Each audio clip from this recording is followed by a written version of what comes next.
So good morning everyone and welcome to my channel Learn Beta. So in this video हम लोग कोई दो set of equation दिया रहेगा, उसमें हमें इन्वर्स फाइंड आउट करना है as well as x and y का वैल्यू भी फाइंड आउट करना है। जैसे हमें मेरा दिया हुआ है एक given set of equation 2x + 3y = -1 and 5x + 4y = 8। तो इस सेट ऑफ इक्वेशन को हम मैट्रिक्स फॉर्म में इस प्रकार लिख सकते हैं। ओके, कैसे? देखो यहाँ का 2 है, यहाँ पे तो 2 लिए हैं, 3 है 3 लिए हैं, 5 है 5 लिए हैं, 4 है 4 लिए हैं। अब इसको क्या कर दिए, एक्स और वाई को अलग कर दिए, = यहाँ पे कितना है राइट हैंड साइड में -1 एंड 8, -1 एंड 8 को अलग लिख दिए। अब ये देखो ये आ जाएगा इतना ही जब इसको आप मल्टीप्लाई करोगे, ठीक है। तो ये क्या मिल गया, मेरा कोई एक मैट्रिक्स एम लिखे हैं, ये आर लिखे हैं, एक्स एंड वाई को आर से रिप्रेजेंट किए हैं और ये क्या कांस्टेंट नंबर है। अब इसको हम इस प्रकार लिख सकते हैं, आर = एम इनवर्स इंटू के।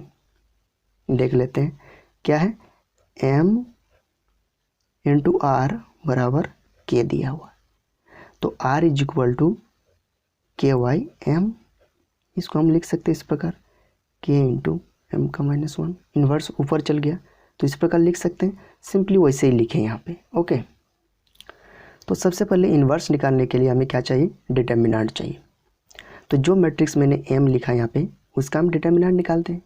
तो ये जो मेरा मैट्रिक्स एम है इसका हम डिटर्मिनेंट निकाल रहे हैं।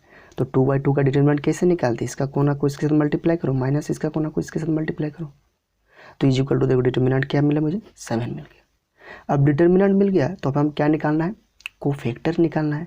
जितने भी एलिमेंट है यहाँ पे है ना 2 3 5 4, इनका कोफैक्टर क्या, कोफैक्टर निकालना है हमें एलिमेंट का, ठीक है। देखो यहाँ पे कोफैक्टर निकाले हैं,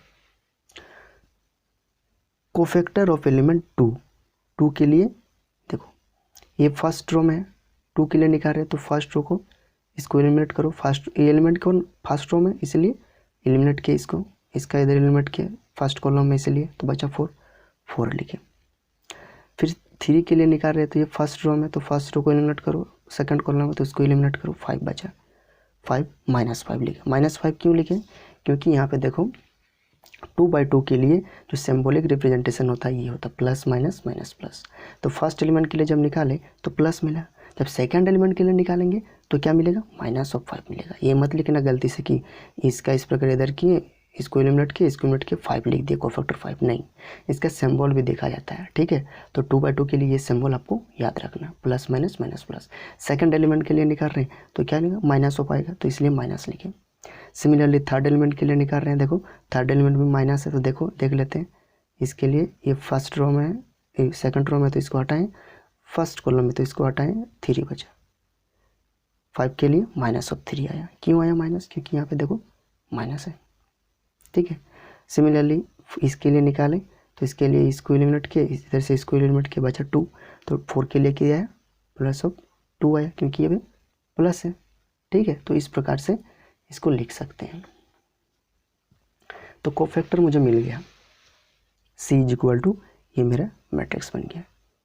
कैसे, क्योंकि मेरा देखो जो एलिमेंट 2 था उसके पोजीशन पे क्या लिखना है हमें, 4, 3 की जगह पर -5, 5 की जगह पर -3, 4 की जगह पर 2 लिखना है। तो C = ये मुझे मिल गया। अब हमें क्या निकालना है, इन्वर्स के लिए C का ट्रांसपोज, जिसको एडजॉइंट ऑफ मैट्रिक्स कहते हैं। तो C का ट्रांसपोज कैसे निकालेंगे, C तो मुझे मिल गया, अब C का ट्रांसपोज चाहिए, इसको एडजॉइंट ऑफ मैट्रिक्स एम भी कहते हैं। तो सिंपली क्या करना, C को फर्स्ट रो को फर्स्ट में कॉलम में कन्वर्ट कर दिए, तो फर्स्ट रो को फर्स्ट कॉलम में कन्वर्ट करिए, देखो इसको फर्स्ट रो में कन्वर्ट कर दिए कॉलम में, सेकंड रो को सेकंड कॉलम में, तो C का ट्रांसपोज मुझे मिल गया। अब हमें क्या निकालना है, इन्वर्स। तो जो मैट्रिक्स मेरा M दिया हुआ था उसका इन्वर्स, मतलब M का इन्वर्स, = क्या होता है, C का ट्रांसपोज बटा डिटर्मिनेंट ऑफ M। तो C का ट्रांसपोज भी निकाल चुके हैं, डिटर्मिनेंट भी निकाल चुके हैं, M मैट्रिक्स M का कितना आया था, -7 आया था। तो नीचे डिटर्मिनेंट है इसलिए -7 और इसको लिख दिए। जब इसको सॉल्व किया तो मुझे क्या आया, माइनस को अंदर कर दिए तो यहाँ पे आ रहा -4, सिंपली मल्टीप्लाई किया, -4, 7 बाहर ही रहेगा, -4, -3 था इसलिए +3 हो गया, -5 था इसलिए +5 हो गया, +2 था इसलिए -2 हो गया, ठीक है।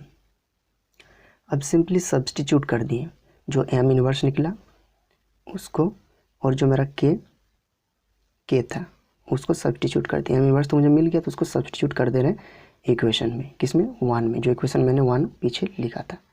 जब उसमें इक्वेशन 1 में पुट कर दिया तो मेरा क्या था, ये तो मेरा एम इनवर्स था पूरा और ये मेरा के था। तो सिंपली क्या करना है, इसको सबसे पहले मल्टीप्लाई कर देते हैं। तो जब मल्टीप्लाई करोगे तो देखो कितना आएगा, -4 × 1 +4 +3 × 8 24। सिंपली फर्स्ट इसको मल्टीप्लाई करिए तो कितना आया, -5 और -16। जब इसको सॉल्व किए फर्दर ऐड किए तो 28 आया, इसको ऐड किए तो कितना -21। डिवाइड कर दिए सिंपली तो कितना मिल गया मुझे, 4 एंड -3। और यही जो मुझे मिला 4 एंड -3, ये जो मेरा मिलेगा ये x एंड y का वैल्यू होगा। ये x का वैल्यू, ये y का वैल्यू। हैंस नीचे लिख दिए हैं x = 4 एंड y = 3। तो ये मुझे इन्वर्स में निकल गया और x एंड y का वैल्यू भी मुझे मिल गया। तो यही फाइंड आउट करना था। सिंपली 2/2 का कोई एक मैट्रिक्स था जिसमें हमें 2 सेट ऑफ इक्वेशन दिया हुआ था, उसमें हमें फाइंड आउट करना था inverse as well as value of x and y। Okay, तो टिल देन थैंक यू, मिलते हैं किसी नेक्स्ट वीडियो में। अगर चैनल पर नए हो तो प्लीज़ चैनल को सब्सक्राइब जरूर करें एंड वीडियो को लाइक। Thank you.